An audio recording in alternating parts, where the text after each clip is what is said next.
Hola, hola, ¿cómo están? En el video anterior estuvimos trabajando el concepto de funciones, vimos cómo crearlas, cómo usarlas, cómo llamarlas. Y al final entonces también dejamos una actividad, espero que la haya logrado y si no, no se preocupe, la solución aparece en la descripción del video. Y la actividad consistía en listar los números primos menores o iguales a un número entero ingresado por teclado. Por acá tengo la solución y si la digito, la pongo a correr, perdón, digito un número, entonces digámosle que el número sea 25.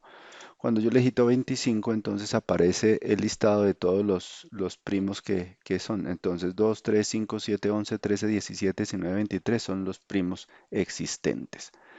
Bien, ahora vamos a trabajar un concepto que tiene que ver con las tuplas y en este caso vamos a trabajar de una manera distinta para que nos rinda un poco más el video. No me demore tanto, hay mucho por digitar, entonces pues ya lo tengo digitado, pero tengo absolutamente todo comentariado y vamos a ir explorando ese concepto de las tuplas.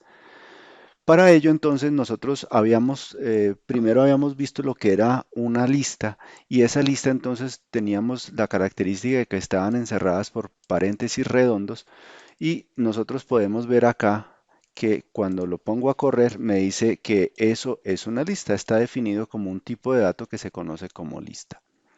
Y aquí entonces nosotros entonces podemos definir, perdón, podemos imprimir la lista y mire cómo aparece, aparece con unos paréntesis redondos. Ahora, una característica que tiene la lista es que podemos cambiar, por ejemplo, la posición, el elemento que está en la posición uno, o sea, este, lo podemos cambiar, hacer una reasignación y decir que ahora vale 15 y podemos ver qué es lo que nos está mostrando. Nos está diciendo 1, 15, mire que cambió, este 2 lo cambió por el 15. Eso es algo que nosotros podemos hacer con las listas. Ahora aparecen las tuplas y estas tuplas, entonces, mire que nosotros colocamos ahí como la lista separada por comas, ¿cierto? Independientemente, esto es un número y esto es una cadena de caracteres, un string.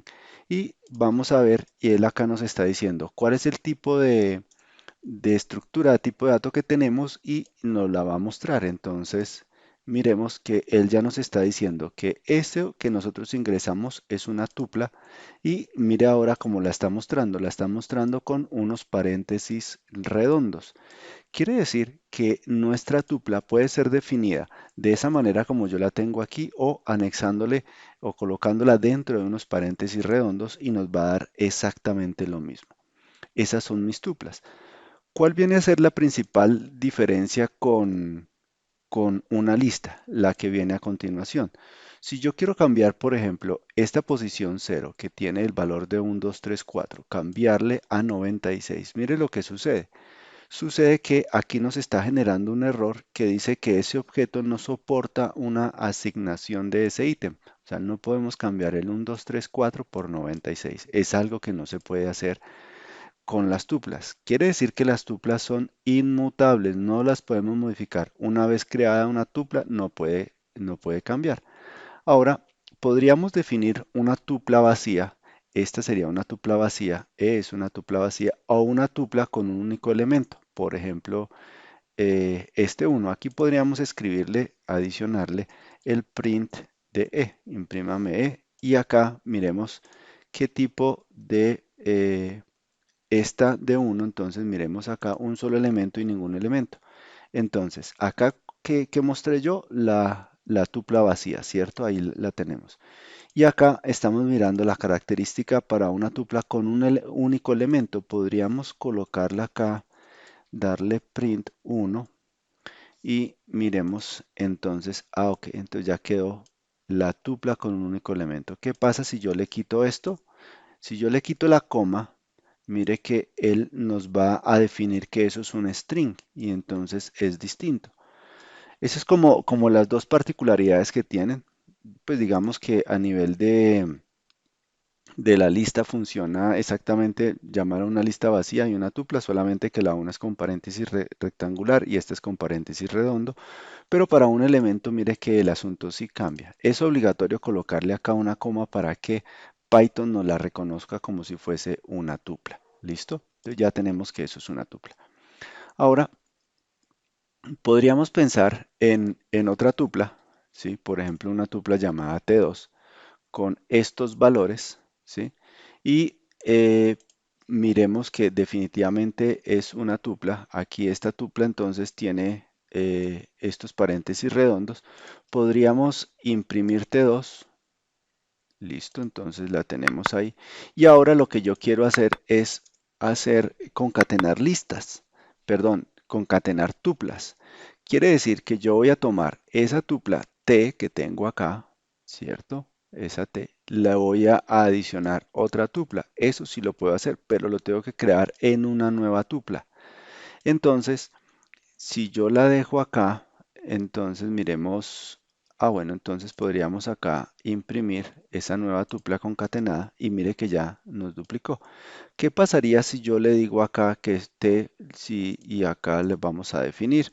Entonces miremos si nos acepta, ok, si nos acepta la redefinición de la tupla. O sea, yo puedo decir que esta tupla la puedo redefinir con esta combinación, concatenación de tuplas. Ahora, podemos recorrer las tuplas. Por ejemplo, tenemos esta tupla. He dejado los números colocados así para que pues el 0 es la posición 0, la posición 1, o sea, está indexado, o sea, los números aparecen conforme están los índices de la tupla y podríamos entonces ver acá. Y si yo quiero recorrer solamente parte de la tupla, por ejemplo, desde la posición 1, o sea, desde este segundo elemento hasta el último, pues lo único que tendría que decirle es colocar desde donde quiero dos puntos y como no tengo fin, entonces lo dejo así y él va a identificar que, mire que estamos colocando desde la posición 2 hasta la posición 10. ¿Listo? Pero yo puedo entonces, por ejemplo, desde la 1 hasta la 2. Y si le doy acá, mire que me coloca esa tupla. Quiere decir que él está colocando hasta una posición antes de esta. O sea, queda solamente con un único elemento. Si yo quiero que aparezca el 2 y el 3, pues entonces tengo que decirle, perdón, el 1 y el 2, entonces tengo que decirle que esto me vaya hasta el 3. Y mire, ahí ya nos está apareciendo el 2. Ahora yo puedo decirle también que ese recorrido me lo haga desde este elemento hasta el posición 9, o sea, hasta este, pero eso nos lo muestre de dos en dos. ¿Qué quiere decir? Que nos mostraría el 1, el 3, el 5, el 7, miremos. Entonces, mire 1, 3, 5, 7, hasta antes del 9, ¿cierto? Porque recuerde que va uno antes de este. Y lo otro que nosotros tenemos es que podemos ir en reversa con números negativos. Por ejemplo, que arranquemos desde esta posición y vayamos hasta esta posición, pero con saltos de -1, o sea que vayamos decrementando, nos vamos moviendo en sentido contrario. Mire que ahí nos quedó 6, 5, 4, 3. ¿Listo? Y si yo quiero, por ejemplo, miremos esta, si yo quiero, este me está diciendo desde la posición inicial hasta una posición antes, o sea, hasta una posición antes del 9, entonces tendríamos hasta el 8. Entonces, quiere decir que nosotros tendríamos otra forma de recorrer las tuplas. Y esas tuplas, entonces también, mire lo que acá tenemos. Puedo decirle que arranque desde -1, o sea, desde esta posición, o sea, desde acá donde tengo el cursor, hasta -5, o sea, váyase hacia atrás y hágale saltos de -1.